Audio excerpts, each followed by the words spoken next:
اور یہی مقام ہے کہ اس کو اس سے بڑھ کے کوئی اور مقام نہیں ہے. یہی ایک اللہ نے جو انسان کو خلق کیا ہوا ہے وہ اسی مقام کے لیے خلق کیا ہے کہ میرا بندہ میرے نزدیک آ جائے. یہی چیزیں ہیں کہ آپ اکثر علماء حضرات اور اکثر صالحین علماء اہل تقوی بہت سارے حضرات کو آپ در کرتے ہیں، دیکھتے ہیں. کبھی کبھار ان میں سے کچھ ایسے حضرات ہوتے ہیں کہ جن کی کبھی دعا جو کر لے تو دعا فوراً مستجاب ہو جاتی ہے. کبھی آپ دیکھتے ہیں مثلاً ایک عالم دین ہے، کوئی دعا کر لے تو دعا مستجاب، دعا کی اجابت ہو جاتی ہے. وجہ کیا ہے؟ چونکہ یہ شخص جو ہے اپنے پروردگار کے نزدیک جا چکا ہے.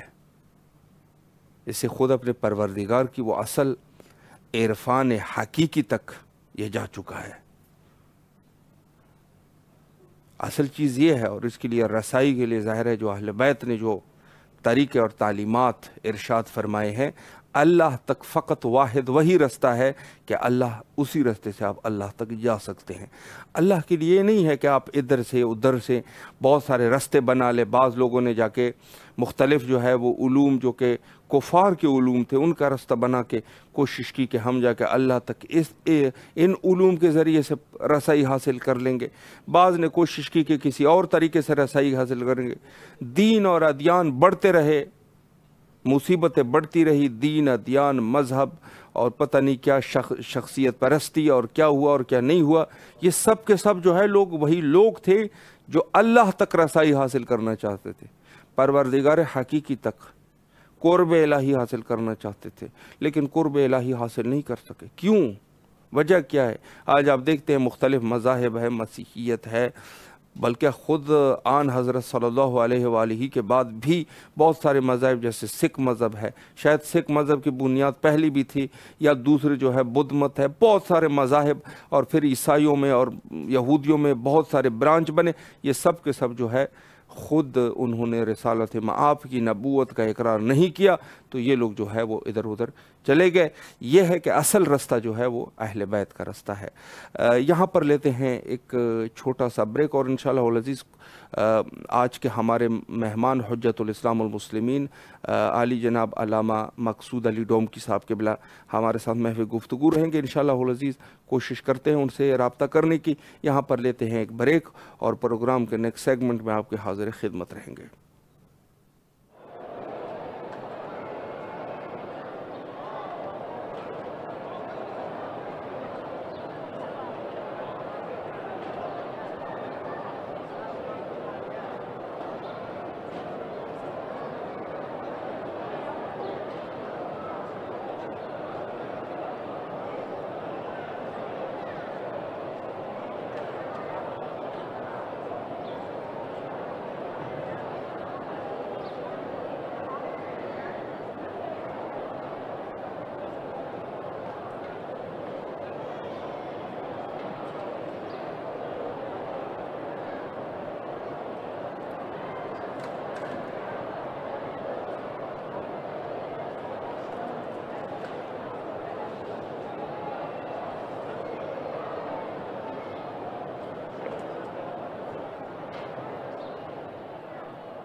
دوبارہ آپ کے حاضر خدمت ہے، اور گفتگو کا سلسلہ ماہ رمضان کی عظمت، اور ماہ رمضان میں کیسے انسان اپنی خود سازی کر سکتا ہے.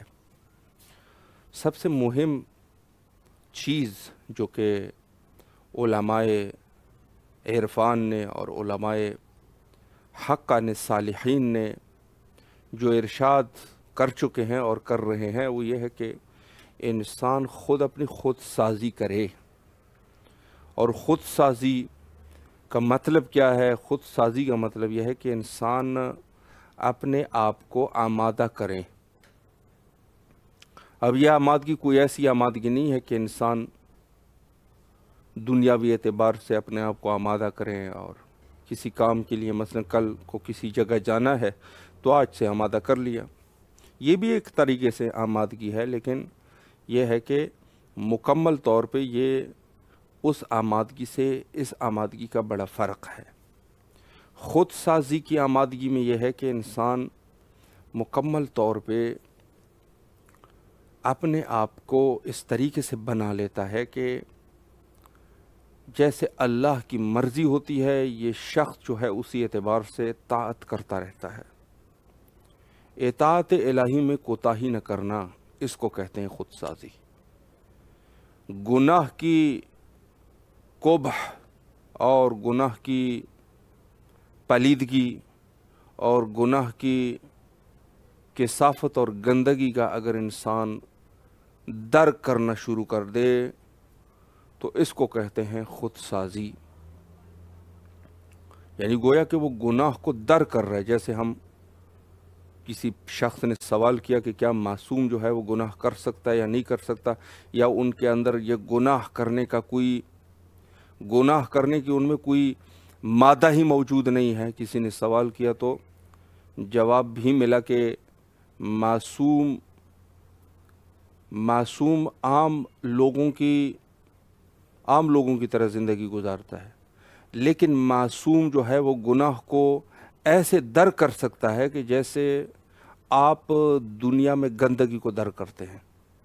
مثلا انسان ایک ایسی گندگی جو کہ نہیں کھانا چاہتا، کوئی گندگی پڑی ہے وہ نہیں کھائے گا، اور اس کی جگہ دوسری کوئی اچھی چیز پڑی ہے اٹھا کے کھا لے گا، کوئی فروٹ وغیرہ ہے وہ اٹھا کے کھا لے گا۔ گندگی مثلا پڑی ہوئی ہے، مثلا معذرت کے ساتھ پیشاب پڑا ہوا ہے، یا کوئی اور ایسی چیز ہے کہ جو گندی چیز ہے، وہ کبھی نہیں کھائے گا۔ کیوں نہیں کھا رہا؟ یہ فروٹ کھا رہا ہے، وہ نہیں کھا رہا، وجہ چونکہ اس کی پلیدگی کا، اس کی نجاست کا اس کو علم ہے، نہیں کھا رہا ہے۔ اس کو پتہ ہے کہ یہ جو سیب ہے یا فروٹ ہے یہ اچھی چیز ہے۔ تو معصوم بھی بہت خوبصورت جواب دیا کہ معصوم بھی اسی طریقے سے ہے۔ معصوم آپ کی طرح عام نارمل حالات میں زندگی گزار رہے ہیں، لیکن معصوم کو گناہ کے قبح کا اور اس کی پلیدگی کا اور اس کی نجاست کا اس قدر دقیق اندازہ ہے کہ حتیٰ نجاست تو اٹھانا تو دور کی بات، نجاست کو ہاتھ لگانا پسند نہیں فرماتا۔ اور آپ بھی اسی طریقے سے دنیاوی اعتبار سے جو گندگی ہے، کھانا اور استعمال کرنا تو دور کی بات، نزدیک جانا پسند نہیں کرتے۔ تو در حقیقت خود سازی اس چیز کو کہتے ہیں کہ انسان میں ایسی قوت پیدا ہو جائے کہ وہ گناہ کے قبح کو پہچان سکے۔ برعکس اسی طریقے سے ثواب کے حسن کو، ثواب کی اچائی کو اللہ نے فرمایا ہے یہ چیز جو ہے ضروری ہے اس کو کیا کر، اور یہ چیز جو ہے وہ ضروری نہیں ہے اس کو نہ کیا کر، انہیں امر و نہی اللہ کی۔ جس طریقے سے انسان اگر گناہ کا اندازہ کر سکے، اور دوسری طرف برعکس اگر جو ثواب جس چیز کے لیے معین کی گئی ہے، مثلا نماز شب پڑھنا، تو یہ انسان میں اس قدر خود سازی آ جائے کہ یہ حسن و ثواب اس کو در کر سکے، بندہ در کر سکے کہ ثواب کیوں ہے۔ اگر در کرے تو کبھی چھوڑے گا نہیں، در کرے تو گناہ نہیں کرے گا، اگر در کس میں آ جائے تو ثواب کو کبھی چھوڑے گا نہیں۔ یعنی خود پروردگار عالم کہ جنہوں نے ایک چیز کے لیے ثواب معین کیا ہوا ہے، ہم لوگ کبھی کرتے ہیں کبھی نہیں کرتے۔ کیوں نہیں کرتے؟ وجہ کیا ہے؟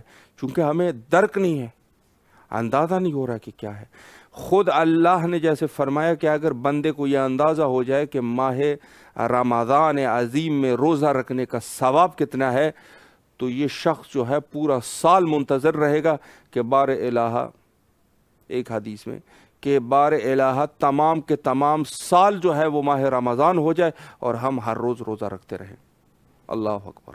درک نہیں ہے، اگر سمجھ جائے، اگر اس کو سمجھ آ جائے، کیوں ہم لوگ مثلا 1-2 دن روزہ رکھ لیتے ہیں، کہتے ہیں 30 میں سے 2 حذف ہو گئے، یا جو ہے جب 28 تک آج 28واں روزہ ہے، آپس میں کہہ دیتے ہیں کہ بس 2 روزے رہ گئے اور پھر ختم۔ چونکہ درک نہیں ہے، چونکہ ہم لوگوں میں وہ ابھی تک خود سازی نہیں کر چکے ہم لوگ۔ اگر خود سازی ہو جائے اور عمل کی حسن کا اندازہ انسان کو ہو جائے تو حدیث میں وارد ہے کہ یہ شخص جو ہے وہ پورا سال یہی کہتا رہے گا، کہے گا خدا یا پورا سال جو ہے وہ روزہ ہو جائے تاکہ ہم ہر روز روزہ رکھتے رہیں، اگر اس کے ثواب کا اندازہ ہو جائے۔ اور اسی طرح دوسرے اعمال کا ہے کہ اگر ایک شخص کو قبح قضاء نماز کا پتہ چل جائے کہ نماز قضا کرنے کی کیا قباحت ہے، خدا نخواستہ اگر قضا ہو گئی نماز تو پورا سال جو ہے وہ روتا رہے گا کہ خدایا ہم نے کیوں ایک دن کی نماز ہم سے کیوں قضا ہوئی، روتا رہے گا، ساری زندگی روتا رہے گا، چونکہ اس کو اگر اس کے برکت کا پتہ چل جائے کہ نماز کیا ہے۔ ہم لوگ نماز قضا کر لیتے ہیں نعوذ باللہ، انکار نہیں انکار، جیسے کچھ ہوا ہی نہیں ہے، جیسے کچھ حد ہی نہیں، کوئی مسئلہ ہی نہیں ہوا۔ بس ہمارے ذہن میں یہی ہے کہ اللہ رحیم و کریم ہے۔ بھئی اللہ رحیم و کریم ہے، نماز آپ کے ذاتی وجود کے لیے فوائد ہے اس کے۔ اللہ تو کریم ہے، وہ تو ساری زندگی بھی بے نمازی رہے، ساری زندگی اگر اللہ ہم نے کرم پایا جائے بخش دے گا، چل اس کو جنت میں۔ اللہ کے کریم اور حلیم اور رحیم ہونے میں تو کوئی شک اور شبہ کی گنجائش نہیں ہے، لیکن تو جو اپنا نقصان کر رہا ہے، تو نے گویا اپنی فطرت کو نقصان پہنچا دی نماز نہ پڑھتے ہوئے۔ ہم لوگ نماز قضا کر لیتے ہیں، اندازہ بھی نہیں ہوتا نماز کیا ہے۔ نماز کی پوری ہمیں فضیلت کا ہی پتہ نہیں ہے کہ نماز کیا۔ نماز یعنی زندگی، جیسے انسان کے وجود کے لیے سانسوں کی ضرورت ہوتی ہے، آپ کے وجود جو آپ کے اندرونی وجود ہے ان کی آپ کو ضرورت کس چیز کی ہے؟ اس نماز کی فطرت ہے نماز، آپ نے اپنے فطرت کو جا کے خراب کر دیا۔ نماز یعنی فطرت، اور ہم لوگ ان کا اندازہ چونکہ قبح کو ہم لوگ درک نہیں کر سکتے کہ اس کی قباحت کتنی زیادہ ہے۔ دنیاوی مثالوں میں مثال کے طور پہ آپ ایک جگہ جاتے ہیں، ایک خوبصورت جگہ جاتے ہیں، مثلا سوئٹزرلینڈ جاتے ہیں، ایک ایسے ملک میں جہاں پر تفریحات زیادہ ہو، بہرحال آپ خوب بہتر جانتے ہیں جو بھی علاقہ ہے۔ کسی ایک علاقے میں آپ جاتے ہیں،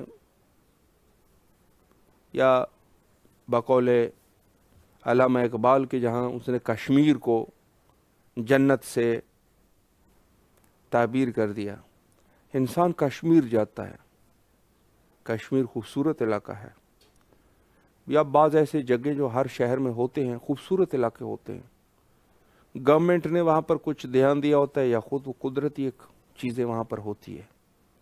انسان جاتا ہے، ایک دفعہ جانے کے بعد اس کی خوبصورتی کو اگر درک کر سکے تو بار بار جانے کا دل کرے گا، بار بار انسان جائے۔ لیکن اگر خدا نہ خواستہ درک نہ کر سکا، مثلا کیا ہوا کہ یہ شخص اس کو درک نہ کر سکا، تو کیا نتیجہ نکلے گا؟ چیز اچھی ہوگی لیکن کیونکہ اس کے درک اور ادراک اس میں نہ کر سکا تو یہ جو ہے وہ اسی طریقے سے رہ جائے گا، پھر نہیں جائے گا، چونکہ درک نہیں ہے، ادراک نہیں ہے۔ یا پہلی والی مثال کو آپ دیکھ لیں کہ اگر سیب کا اس کو درک ہے کہ یہ سیب مزیدار ہے تو بار بار کھاتا رہے گا، درک کی بات ہوتی ہے۔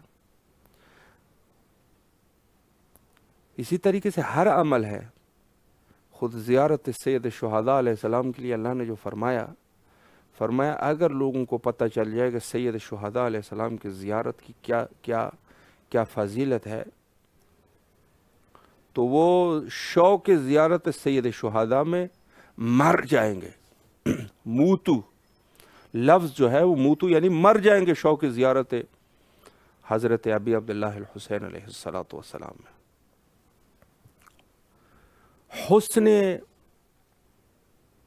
حسن کا اگر صحیح طریقے سے اندازہ ہو جائے کہ کیا حسن ہے، تو لوگ جو ہے وہ زیارت سید شہداء علیہ السلام کے لیے حتیٰ اس میں کسی موقع کو ہاتھ سے نہ جانے دیں گے، لیکن چونکہ نہیں ہے، درک نہیں ہے، آ تو جاتے ہیں، لیکن یہ ہے کہ آ کے یہاں پر ذریح کا بوسہ لے لیتے ہیں، آ کے یہاں پہ در و دیوار کا بوسہ لے لیتے ہیں، جو کہ یقیناً ثواب ہے، حتیٰ حرم سے ہر چیز منسوب اس کا بوسے لینے کا ثواب ہے، لیکن حقیقت زیارت یہ ہے کہ نہیں ہے، تو جواب آئے گا کہ نہیں، یہ نہیں ہے حقیقت زیارت۔ حضرت سید شہداء علیہ السلام اس سے بالاتر ہے، درجہ جو ہے وہ اس سے زیادہ ہے، مرتبہ اس سے زیادہ ہے۔ اس بندے خدا نے آ کے یہاں پر در و دیوار کا بوسہ لے لیا، اس کو اس نے زیارت کہہ دیا، یہ اس کی اپنی سوچ ہے۔ زیارت امام حسین علیہ السلام اس سے بھی آگے ہے، لیکن ثواب ہے، یہاں آنے کا ثواب ہے، یہاں پر تکلیف اٹھانے کا ثواب۔ یہ جو ظاہری زیارت ہے، قبر حضرت ابی عبداللہ الحسین علیہ السلام کی، یہ سب فضائل ظاہری زیارت کے لیے بیان ہوئے ہیں، ظاہری زیارت کے لیے۔ اس نے جو تکلیف اٹھائی، اس نے اللہ نے ان کو ثواب دے دیا، لیکن صحیح معنوں میں درک زیارت جو ہے، یہ اگر کسی میں آ جائے، اسی کو خود سازی کہتے ہیں، یعنی بندہ خود سازی کر چکا ہے۔ ابراہیم مجاب، جس کے لیے یہ لقب مجاب استعمال ہوا، یعنی جس کو جواب دیا گیا ہو، یعنی خود ملتا ہے کہ چونکہ یہ سید آل رسول تھے، تو جب آواز دیتے تھے السلام علیکہ یا جدی، تو آگے سے جواب آتا تھا علیکہ السلام یا بنیہ، یعنی مقام ہے۔ سید شہداء علیہ السلام کی قبر ہمارے لیے محض قبر ہے، لیکن کیا امام اس طریقے سے کیا فوت ہو چکے ہیں؟ یعنی آج ہم لوگ وہابیت کو جب جواب دیتے ہیں تو ادھر ادھر سے توجیحات کی ضرورت، ہمیں توجیحوں کی ضرورت ہوتی ہے، جا کہ ہم دور سے ثابت کرتے ہیں وہ فلاں نبی جو تھے وہ فوت ہو چکے تھے، اس کو بھی یہ اس سے توسل کرتے تھے، اور یہ اور وہ تیسری چوتھی چیزیں۔ حالانکہ علی والوں کے لیے، ایک منافق اور فاسق کے لیے ہم جا کے دلیلیں ڈھونڈتے ہیں، جا کے کہتے ہیں وہ فلاں نبی کے ساتھ توسل ہوا تھا، رسول اللہ کے ساتھ، بعد رسول اللہ جو ہے ان کے اصحاب توسل کرتے رہے، اور یہ سارا کچھ جو کہ ہم وہاں پر دلیل ہے، وگرنہ ہمارا عقیدہ کیا ہے؟ کیا آپ کو دلیل کی ضرورت ہے؟ ابراہیم مجاب کو جو جواب آ رہا ہے، کہاں سے آ رہا ہے؟ آپ کا کیا عقیدہ ہے؟ یقیناً ہر شخص یہ کہے گا سید شہداء زندہ ہے، امام کوئی مرتا ہے۔ تو یہ وہ مقام ہے کہ جہاں پر انسان جو ہے وہ یہ سوچنے لگ جاتا ہے کہ ہم لوگ کس مقام پہ، یا دوسرے بزرگان کی بہت ساری زیارتیں سید شہداء اور زیارتیں، مخصوصاً شیخ مفید علیہ الرحمہ۔ شیخ مفید علیہ الرحمہ کو جب کوئی مسئلہ درپیش آتا تھا تو لکھ کے، کسی ایک چھٹی پہ لکھ کے، ذریح حضرت امیر المومنین علیہ السلام میں اس نامے کو ڈال دیتا تھا، اور اگلے دن جا کے جواب اس کو ملتا تھا اسی سے، یعنی خود حضرت امیر المومنین علیہ السلام کے ذریح سے شیخ کو جواب ملتا تھا کہ یہ اس کا جواب کیا ہے۔ مقام ہے، یعنی خود اس مرد کا واقعہ، جو اصفہان کا وہ رہنے والا شخص جو دریا میں پھنس گیا تھا، اور کافی عرصہ اس نے کام کر دیا تھا، کافی کام کرنے کے بعد، کسی ملک میں کام کاج کرنے کے بعد ایران آ رہا تھا، اور وہاں قزاقوں نے جا کے حملہ کر دیا، اور قزاقوں کے حملے سے اس کے پاس جو پیسہ تھا تو اس نے جا کے وہ پھینک دیا، دریا میں پھینک دیا، اس نیت سے کہ یا امیر المومنین، میں آپ کا شیعہ ہوں، یہ پیسے جو میرے پاس یہ مال ہے یہ آپ سے پھر واپس لوں گا۔ بحری قزاق آ گئے، انہوں نے تلاشی لے لی، اس کے پاس کچھ نہیں تھا، چھوڑ دیا۔ جب واپس آئے تو بڑا پریشان، انہوں نے کہا ہے تو کچھ نہیں، لیکن اس کی جو اہلیہ تھی، گھر والوں نے کہا کچھ لے کے آئے ہیں یا نہیں لے کے آئے؟ اس نے کہا میرے پاس تو ہے، ایک دوست کو دیے ہوئے ہیں، جا کے لیتا ہوں۔ رات کو سویا تو خواب میں اچانک ایک آواز اس کو آئی، اور آواز یہ تھی کہ پھولت را از میرزا قومی بگیر۔ فارسی زبان میں، چونکہ یہ شخص جو ہے خود فارسی زبان تھا، زبان فارسی میں کہہ دیا، کہتے اپنے پیسوں کو جا کے مرزا قمی سے جا کے لے لو۔ مرزا قم کی طرف روانہ ہوتے ہیں، وہاں پر پہنچتے ہیں، اور وہاں سے ہی اس کو وہی پیسے ملتے ہیں جو اس نے پھینکے تھے، حتیٰ اس میں سے وہ جو کیسہ تھا جس میں وہ پیسے اس نے رکھے تھے وہ بھی وہی تھا، یعنی یہ ہم لوگ جو ہے وہ دلیلوں کے پیچھے بہت کچھ، ہاں یہ ایک چیز اس میں ضروری ہے کہ ہم اپنے عقائد کو، چونکہ مذہب شیعہ جو عقائد ہے اس کو ثابت کرنا تو ہمارے مکتب کا چھوٹا بچہ بھی ثابت کر سکتا ہے، لیکن یہ ہے کہ ہمیں خود جو ہے اپنے بچوں کے خود سازی کے حوالے سے اور اپنی خود سازی کے حوالے سے کچھ چیزوں کی ضرورت ہے کہ جو ہم خود سمجھیں۔ خدا نخواستہ یہ نہ ہو کہ ہمیں اپنے بچوں کو وہابیوں کے لیے دلیل لانے کے چکر میں کوئی ایسے دلیل لے آئے کہ ہمارے بچوں کو بھی شک ہو جائے کہ واقعاً یہ امام جو ہے وہ زندہ بھی ہے کہ زندہ نہیں ہے۔ یعنی آج جو ہم کہتے ہیں کہ صاحب الامر امام زمان عجل اللہ تعالی فرجہ الشریف زندہ ہے، امام حسین علیہ السلام اور حضرت امیر المومنین علیہ السلام اور تمام کے تمام ائمہ کے لیے آپ کا کیا عقیدہ ہے؟ یہ ہے مسئلہ۔ تو یقیناً ہمیں خود اپنے بچوں کی تربیت کرتے ہوئے اور خود کی تربیت کرتے ہوئے یقیناً ضرورت ہے کہ اپنے عقیدے کو صحیح کریں، اور عقیدے کی اصلاح کے لیے ضروری ہے کہ ہم تحقیقات کریں، اور تحقیقات کے علاوہ کچھ ایسے افراد کی صحبت اختیار کر لیں کہ جن سے ہمیں فائدہ حاصل ہو جائے۔ علماء ہے، صلحاء ہے، اولیاء اللہ ہے، آج کے دور میں بھی اولیاء اللہ موجود ہے، یقیناً موجود ہے۔ ہم لوگ وہاں تک رسائی حاصل کر سکتے یا نہیں کر سکتے، خدا کے ولی موجود ہے۔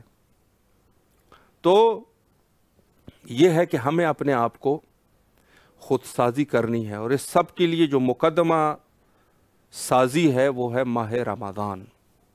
ان سب چیزوں کے لیے مقدمہ سازی، یعنی مقدمہ جو ہے وہ ماہ رمضان ہے، کہ آپ ماہ رمضان میں اپنے آپ کو کس قدر قوی کر چکے ہیں۔ اگر ماہ رمضان میں بھی آپ کی نماز چھوٹتی ہے تو سمجھ جانا ماہ رمضان نے فائدہ نہیں پہنچایا۔ یعنی ایک شخص جو ہے اگر نماز کا پابند نہیں ہے، بعد از ماہ رمضان بھی اگر نماز کا پابند نہ رہا تو کیا فائدہ؟ آپ کو دوسرے ایسے عادات آپ کے اندر تھے، غلط عادات تھے، اگر ماہ رمضان کے بعد بھی آپ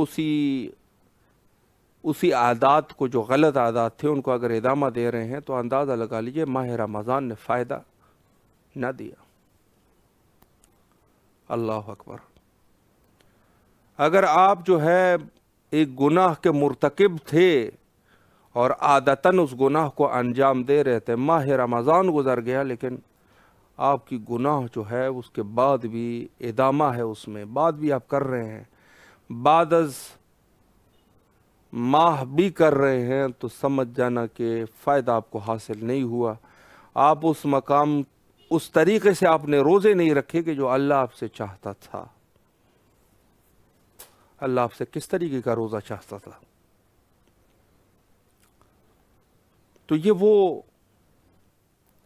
وہ مقام ہے کہ جہاں پر ہمیں سوچنے کی ضرورت ہوتی ہے کہ ہمارا روزہ کیسا ہونا چاہیے، ہم کس طریقے سے اپنے روزے کو رکھیں کہ جو اللہ کے قریب، اللہ اس روزے کو ہم سے چاہے۔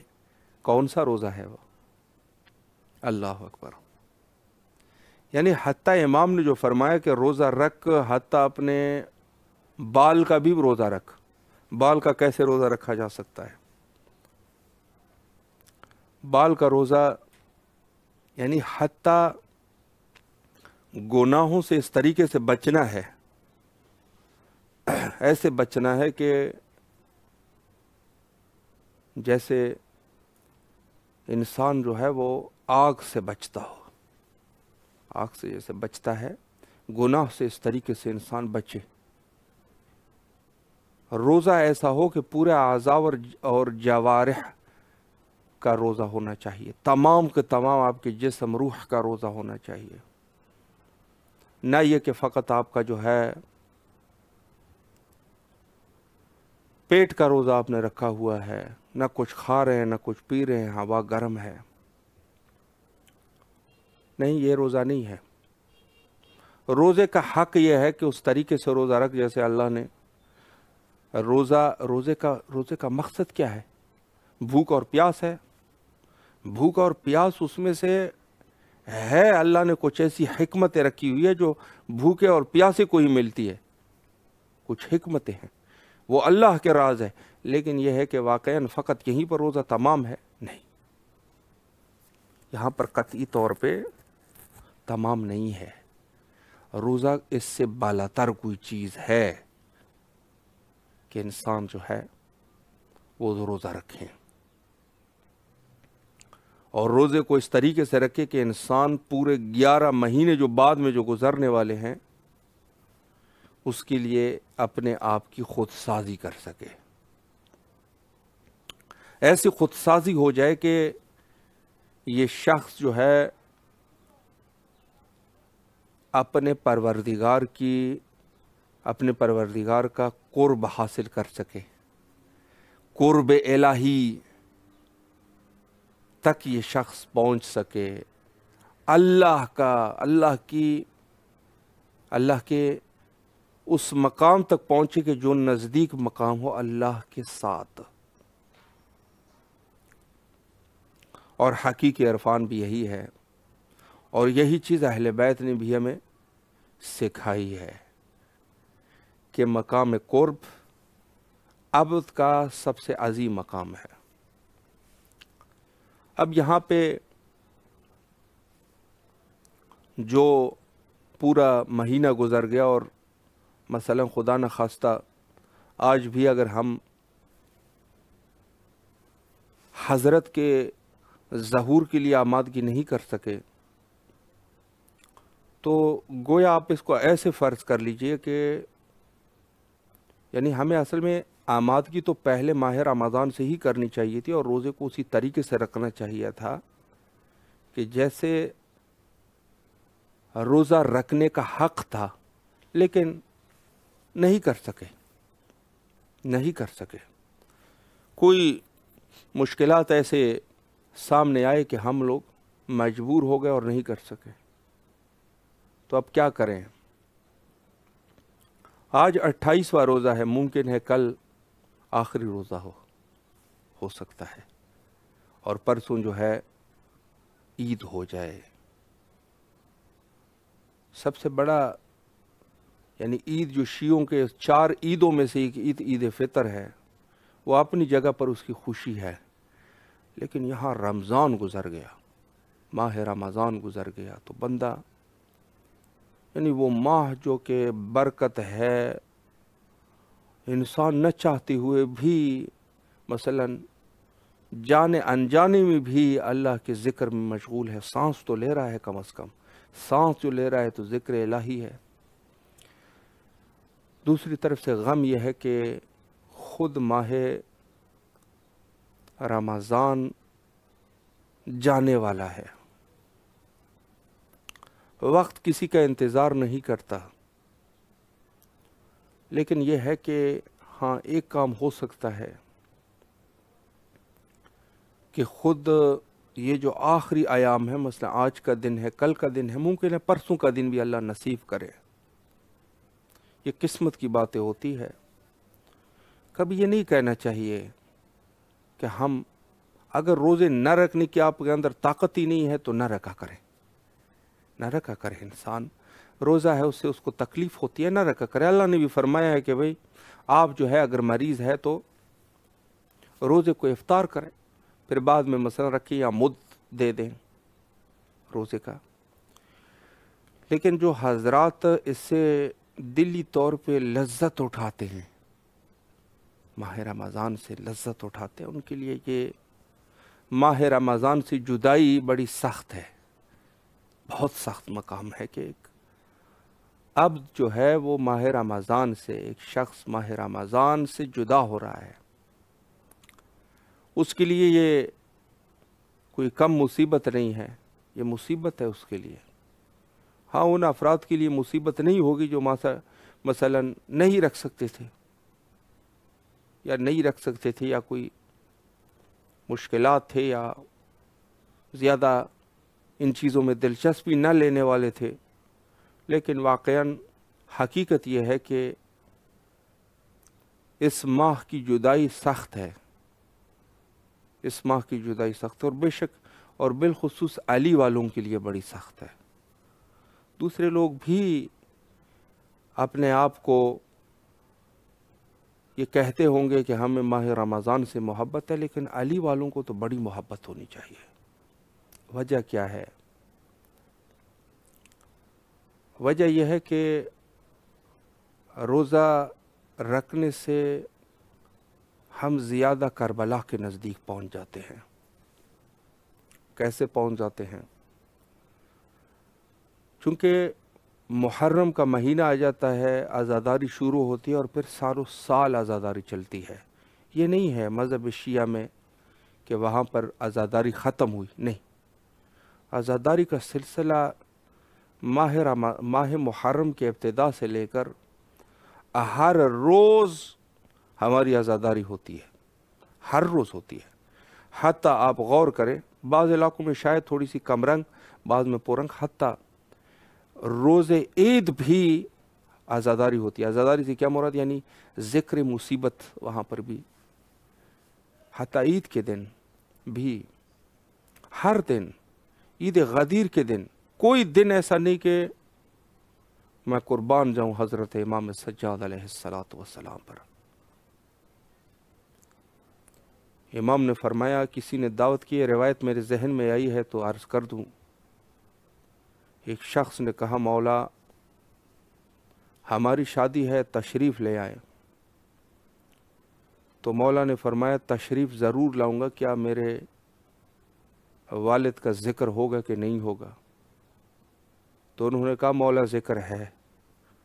تو مولا نے فرمایا کہ حتیٰ میں شادی میں بھی جاؤں گا اگر میرے والد مظلوم حضرت ابی عبداللہ الحسین علیہ السلام کا ذکر ہو جائے. یعنی حتیٰ ہم مذہب شیعہ خیر البریہ کی ایک عادت ہے، موقع غم کا ہے یا خوشی کا ہے، سید و سردار شہیداں حضرت ابی عبداللہ الحسین علیہ السلام کا تذکرہ نہ ہو جائے، ہماری مجلس کامل نہیں ہوتی. مجلس کامل نہیں ہوتی اس وقت تک جب تک سرکار وفا حضرت ابو الفضل العباس علیہ السلام کا تذکرہ نہ ہو جائے. کربلا والوں کا تذکرہ ہمارے لیے لازمی اور ضروری ہے، چاہے کوئی بھی مجلس ہے، کوئی بھی محفل ہے، محفل خوشی ہے یا محفل غم ہے. ہمارے سید و سردار کا تذکرہ نہ ہو جائے تو ہمیں چین نہیں آتا. بدبخت ہے وہ لوگ جو ان چیزوں پر اعتراض کرتے ہیں. اس دن ایک بزرگ کا بیان سن رہا تھا، بڑا افسوس ہوا. عربی زبان میں یہ شخص کہہ رہا تھا کہ میں کربلا گیا تو کربلا میں ہر جگہ پر کناوات کا سلسلہ تھا اور وہاں پر لوگ عزاداری اور ان چیزوں کے علاوہ اور کوئی بات ہی نہیں ہو رہی تھی. ایک بزرگ عالم اس نے کہا بڑا افسوس لگا، یقیناً وہ شاید بھول گئے تھے کہ زیارت ناہیہ میں حضرت امام زمان علیہ السلام کا اپنے جد مظلوم کے ساتھ کن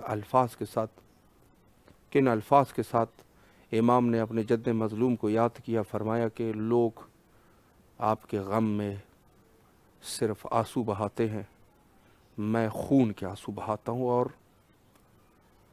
صباحاً اور مساءً کا لفظ بھی موجود ہے، یعنی صبح و شام۔ روح کی تسکین ہے۔ ماہ رمضان ہو جائے تو انسان زیادہ تر کربلا والوں کے ساتھ مانوس ہو جاتا ہے۔ امیر المومنین علیہ السلام نے فرمایا کہ مجھے کچھ چیزیں بڑی پسند ہے، اس میں سے کیا ہے؟ الصوم بالسیف، گرمی کے موسم میں روزہ رکھنا بڑا پسند ہے۔ الصوم بالسیف، سیف یعنی موسم گرما، موسم گرما میں روزہ رکھنا مجھے بڑا پسند ہے۔ اور آج یہ دیکھ رہے ہیں موسم گرما ہے، روزہ رکھتا ہے تو کربلا والوں کی یاد ہو جاتی ہے، انسان کربلا سے نزدیک ہو جاتا ہے۔ پیاس جو سید شہداء علیہ السلام اور آپ کے یاران با وفا نے جو قربانیاں کربلا میں انجام دی، اور وہ پیاس جو ہے جب غالب ہو گئی، یہاں تک کہ احادیث اور روایات کا سلسلہ موجود ہے کہ وہ پیاس کیسے پیاس تھی۔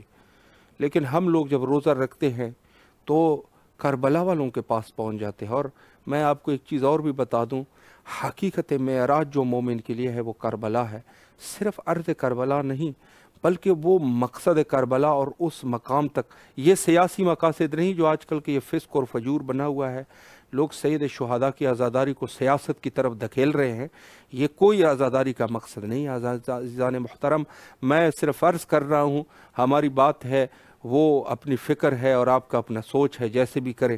یہ آج کل کے دور میں جو اپنے ذاتی مفادات کے لیے عزاداری کا استعمال کیا جاتا ہے، یا مثلاً کہہ دیتے ہیں یہ عزاداری کا مقصد نہیں ہے۔